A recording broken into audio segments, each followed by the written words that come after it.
Hello everyone. ඉතින් කොහොමද ඔයාලට මතක ඇති කලින් වීඩියෝ එකේදී අපි කතා කරා කොහොමද sign up process එක e-shop එකේ කරගෙන තියෙන්නේ කියලා. මම මේ වීඩියෝ එකෙන් කතා කරන්න බලාපොරොත්තු වෙන්නේ sign in process එක කොහොමද කෝඩ් කරගෙන තියෙන්නේ කියන එක ගැන.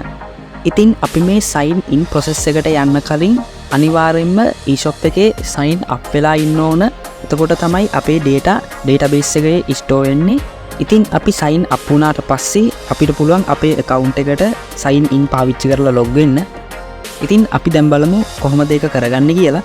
ඉතින් අපි e-shop එකට පිවිසෙන පළමු වතාවෙම අපිට දිස් වෙන මේ තිරේ බටන් දෙකක් බලා ගන්න පුළුවන්. sign up button එක සහ already have an account sign in කියන button එක. අපි දැනටමත් e-shop එකේ account එකක් හදාගෙන තියෙන නිසා අපි මේ sign in කියන button එක click කරමු.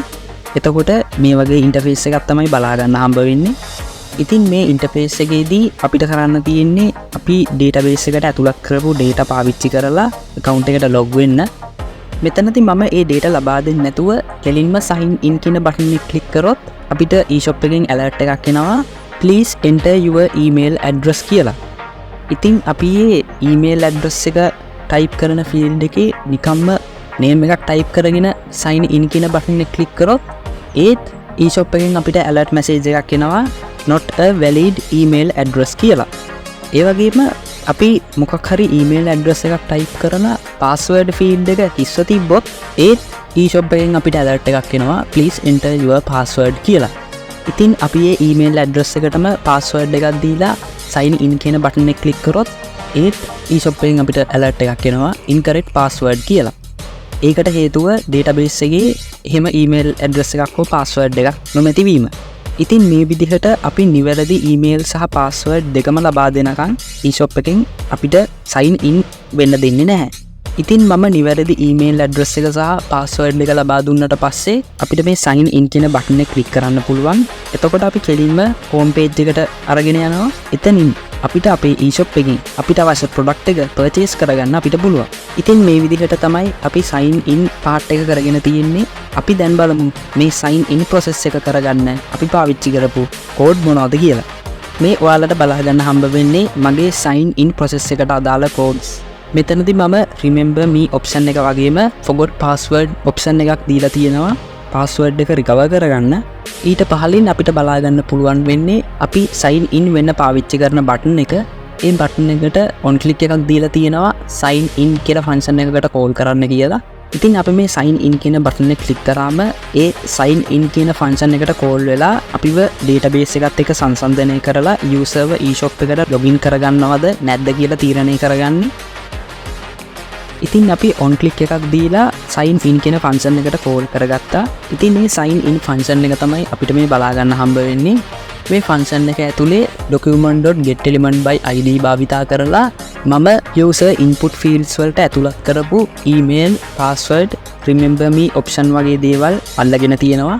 ඒවා variables වලට assign කරගත්තා. ඊට පස්සේ අපි ajax භාවිතා කරන නිසා new form එකකට ඒ data ටික ඇතුළත් කරගන්න ඕන. ඒක නිසා මම new form data එකක් ගත්තා. ඒකට variable එකක් දැම්මා f කියලා. ඊට පස්සේ ඒ form එක append කරගන්න ඕන.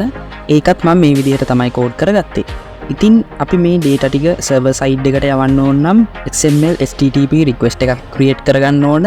ඉතින් මම මේ විදිහට ඒක code කරගත්තා. ඉතින් මේ අපි යවන request එකේ status එක අපිට බලා ගන්න ඕන. ඉතින් මම ඒ request එකට already state change එකක් ලබා දුන්නා. ඒක assign කරගත්තා anonymous function එකකට.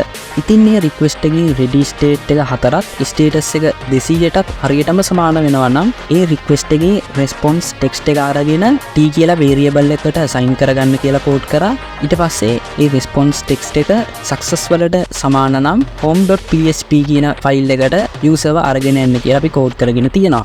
එහෙම නැත්නම් else එකක් පාවිච්චි කරලා අදාළ response text එක userට alert කරන්න කියලා code කරගෙන තියෙනවා. ඉතින් අපි මෙතනදී request එකේ part එක විදිහට දීලා තියෙන්නේ sign in process.php කියන file එක. ඉතින් මේ file එකට මේ data ටික අරගෙන යද්දී අපි ajax කියන ක්‍රමවේදය තමයි පාවිච්චි කරන්නේ. ඒ වගේම post method එක යටතේ තමයි data ටික යවන්නේ. ඉතින් මේ ajax පාවිච්චි කරන නිසා තමයි අපි true කියලා ලබා දීලා තියෙන්නේ. ඒ වගේම මේ request එක යද්දී form data එකත් අරගෙන යන්න කියලා අපි code කරගෙන තියෙනවා. අපි දැන් බලමු sign in process.php ෆයිල් එකේ සිද්ධ වෙන වැඩ කටයුතු මොනවද කියලා. ඔයාලට මේ බලාගන්න හම්බ වෙන්නේ ඒ ෆයිල් එක. ඉතින් මෙතනදී අපි මුලින්ම PHP ස්ක්‍රිප්ට් එකක් භාවිතා කරා. ඒක ඇතුලේ සෙෂන් එකක් ස්ටාර්ට් කරගත්තා. ඊට පස්සේ අපි මේ යූසර්ව හඳුනගන්න connection.php ෆයිල් එක රික්වයර් කරගත්තා. ඊට පස්සේ අපි JavaScript වලදී post method එක යටතේ sign in process.php ෆයිල් එකට ආපු data ටික variables වලට assign කරගත්තා. ඊට පස්සේ තමයි අපි ඒ data වල validate part එක පටන් ගත්තේ. ඉතින් ඔයාලට මතක ඇති මුලින්ම මම is input fields තියෙද්දි sign in button එක click කරාට පස්සේ අපිට alert message එනවා. අපි wrong email address දුන්නට පස්සේ අපිට alert messages එනවා. ඒ සියල්ලම සිද්ධ වෙන්නේ මෙන්න මේ validate part එක නිසා. ඉතින් මේ validate part එක අවසානයේදී මේ සියලුම errors user මගහරවගෙන තියෙනවා නම් ඊළඟට අපි else එකක් ඇතුලේ code කරගෙන තියෙනවා user ඇතුළත් කරපු email address එකට හරියටම සමාන වන සහ user ඇතුළත් කරපු password එකටත් හරියටම සමාන වන usersලා කී දෙනෙක් ඉන්නවද කියලා අපි database එකෙන් search එකක් අරගෙන තියෙනවා. ඉතින් මෙතනදී database එකෙන් අපිට ලබා දෙන data rs කියලා variable එකට assign කරගත්තා. rs කියන්නේ result set එක.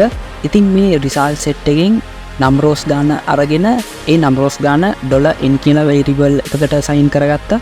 ඉතින් හරියටම අපිට row එකක් නම් ලැබෙන්නේ අපි echo එකක් කරගන්නවා success කියලා. ඒ වගේම fetch assoc එකක් භාවිතා කරලා ඒ result set එකෙන් අදාළ row එක වෙන් කරගන්නවා. ඉතින් මේ විදිහට තමයි මම sign in process එක code කරගත්තේ. අපි ඊළඟ වීඩියෝ එකෙන් කතා කරන්න බලාපොරොත්තු වෙනවා remember me add-on එකේ හැම දෙයක් ගැනම. එහෙමනම් next වීඩියෝ එකෙන් හම්බ වෙමු. සුබ දවසක්.